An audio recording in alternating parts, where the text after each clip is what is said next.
All right, good morning. So we are on Yud Kuf Yud Ches Amud Aleph 118a, and we are. My tear, I'm so sorry. My tear fell here. I was thinking of this. It's a very moving story. So we're on, the line begins with the word Es Chag HaMatzos Tishmor. It's in the middle of the page, and the fifth word is Va'omar Rav Sheshes. Va'omar Rav Sheshes, right there. Can I show you? Yes.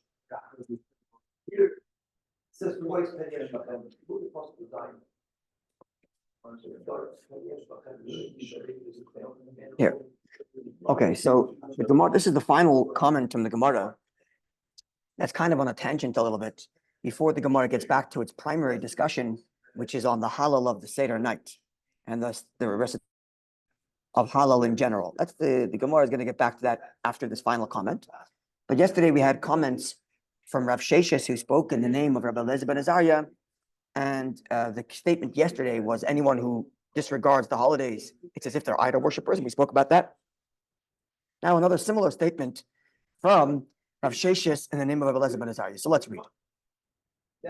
Va'omer Rav Sheshes further stated, Mishum Rabbi Levi ben Azariah, in the name of Rabbi Levi ben Azariah, as follows: Kol ha-mesaper lashon hara, anyone who retells evil talk, speaking negatively of someone else. V'chol ha-mekabel lashon hara, and anyone who receives lashon hara. So someone else is speaking and he's listening and he's taking it in, he's smiling, giving a reaction. So he's taking in the lashon hara. V'chol ha-meyid eidu sheker b'chaveroi, and anyone who bears false testimony against his friend. So these three things: retells lashon hara, receives lashon hara, or bears false witness. In either of these three cases, says Rabbi Levi ben Azariah, being retold to us by Rav Sheshes, Roi lashlicha lekol ravim. This person is worthy of being thrown to the dogs. An accomplice. Each one? He's an accomplice. Either telling lashon hara, listening, or bearing false testimony. Shenemar, here's the verses. The verse says, "Lakelev tashlichun oisai."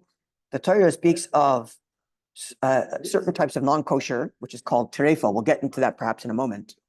Called terefa, a certain type of non-kosher, which is essentially terefa is specifically an animal, a kosher animal, but this animal was sick to the point that it was going to die within 12 months. And if the animal is going to die within a certain amount of time, it is not kosher for shechita. So the Torah says, don't eat it. Lakelev tashlichun oisai, throw it to the dogs. This terefa belongs to the dog. This animal is non-kosher because it's sick enough to die. Now, the verse states right afterwards, the next chapter, I think the next verse, or shortly afterwards, Loisisa Shem Hashav, do not take my name in vain, which is a reference to taking false witnesses or bearing false witness. The Kribe Loisasim, and it also we can read it as don't carry, as if to say don't even receive lashon hara. Okay, so let's understand the connection between all these things. There's a bunch of different things happening here. There's the telling of lashon hara, receiving of lashon hara, and the bearing false witness. Those three are being combined together, compared to throwing to the dogs, as the verse makes reference to throwing a trefa, a non-kosher animal. It is an animal, it's going to die, to the dog. So what's the connection between all these things, perhaps? So let's start with the first three things that come together: telling of lashon hara, listening to lashon hara, and bearing false witness. What's interesting is that lashon hara doesn't necessarily have to be false. The false testimony is one thing. You're lying about someone. It's a terrible thing. Lashon hara is not necessarily not true. Lashon hara could be true even, but it's still lashon hara. So what makes it so bad in the same category as bearing false witness? So perhaps the reason is because in all three of these cases, whether you're telling lashon hara, whether you're listening to lashon hara, you're bearing false witness, what you're doing is you're using someone else's life experience for your own personal pleasurable gain. Bearing false witness, either because you want to gain something, so this you're taking advantage of the vulnerable by saying a story, making up a story, and gaining whatever you're going to gain out of it. I don't know, maybe you're going to gain, to see this guy come down, sadistic gain, God forbid, or even just because somehow you're in on the gig and you're going to get a few dollars because you bearing false witness. Whatever it is, you're taking advantage of a vulnerable person for your own personal gain. And the same thing is true with respect to the Lashon Hara, there's no value there's nothing gained by telling Lashon Hara. Nothing. If you're telling the same story that's Lashon Hara could be telling testimony in the Bezdin. You tell a friend that so-and-so did X. That's Lashon Hara. You come to the court and say so-and-so did X. Now you're bearing testimony on truth. What's the difference? The difference is in court, you're doing it because this is the truth of Torah and their justice has to be administered. When you're doing it outside of the court, it's just for personal gain. So you're taking advantage of someone else's negative situation for your own gain because you want to have a good laugh, whether you're listening or saying it. So saying a truth outside of court is equal to saying a lie in court, because all of which is taking advantage of someone else's predicament, whether it's true or not true predicament, for the sake of your own personal laugh or sadistic whatever, or sadism or voyeurism or whatever it is that drives the person to get pleasure out of someone else's vulnerable state. And perhaps, therefore, all of this, says the Gemara here, this person is worthy of being thrown to the dogs. What's about dog? So with respect to dogs, we have an interesting thing. We have a plus and a minus that come in the same thing. The word for dog in Hebrew is kelev. Kelev is combined of two words. Kuloi, lev, all heart. That's the plus of dogs. So people love dogs because they are all love. It's a companion that you know is never going to dump you. You know he's never going to. You can come home late. You can come home angry. It's always going to be there and comfort you. See, people like to have dogs. It's kuloi lev. So from that perspective, it's a very beautiful thing. But the same thing that makes it beautiful also makes it negative. Because a person who runs only on heart is completely fully selfish. It's all about what gratifies me. And doesn't have any intelligence to say, okay, this thing is gratifying to me, but it's not right. Right? So lev is a very powerful thing. It's a very beautiful, very powerful thing, emotions. But it must be guided by one's mind. This is the principle of Tanya.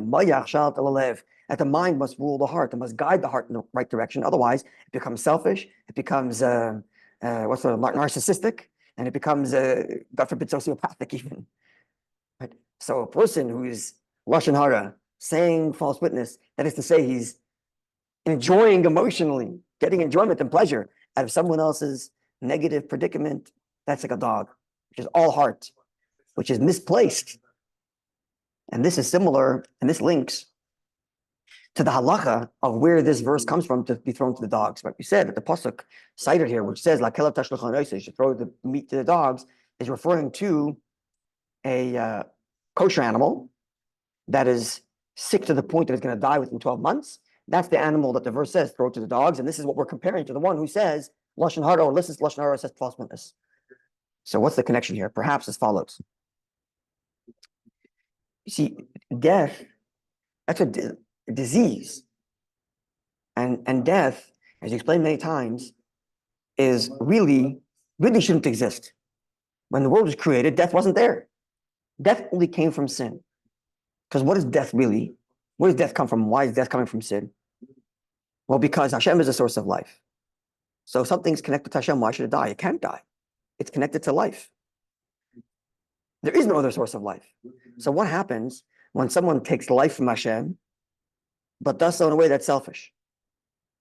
Now he becomes a disease, he becomes a parasite, which he can live for some time because he's taking life from Hashem, but you cannot live forever taking life from Hashem whilst using that life in a manner that's detrimental to what Hashem wants. That's why sin leads to is where death comes from. Death only starts once Adam and Chava eat from the tree of knowledge. They sin and they engage in self-indulgence, right? They become self-aware after. Before, they had no idea they were naked, or at least they knew they were, but it was irrelevant because there was no self-consciousness, there was no self-enjoyment. It was all in the service of Hashem. So why should there be any embarrassment in who I am? Only after they eat from the tree of knowledge and they self-indulge, now they become self-aware, they feel shame, they feel embarrassed, and now they turn into a parasite. There's that element of them that becomes siphoning energy, but not returning it, not connecting, not being translucent to the source of life from Hashem, but just taking it in like a disease, God forbid, that just sucks on life and ends up killing its own host. Right? And this is linked to the idea of lashon hara and bearing false witness, and the kelev, who's all heart, takes, all emotionally taken because I enjoy, I like, I want, And that itself is really the terefa. That's the animal. That's a kosher animal otherwise, but it has this disease that sucks the energy out because it's fully selfish. It's enjoying someone else's, God forbid, enjoying someone else's downfall, enjoying the lashon hara, or just bearing false witness, where getting personal gain out of someone else's, God forbid, downfall. This is perhaps the deeper meaning of this Gemara. And this really concludes the Gemara's sort of tangent, going off and talking about comparing different things, right? We started off with making a parnasa and giving birth, and yesterday making fun of the holidays. And God willing, tomorrow the Gemara is going to get back to its original discussion, which is on the Hallel, because this is where we are in this whole Gemara, discussing the Hallel of the Seder night.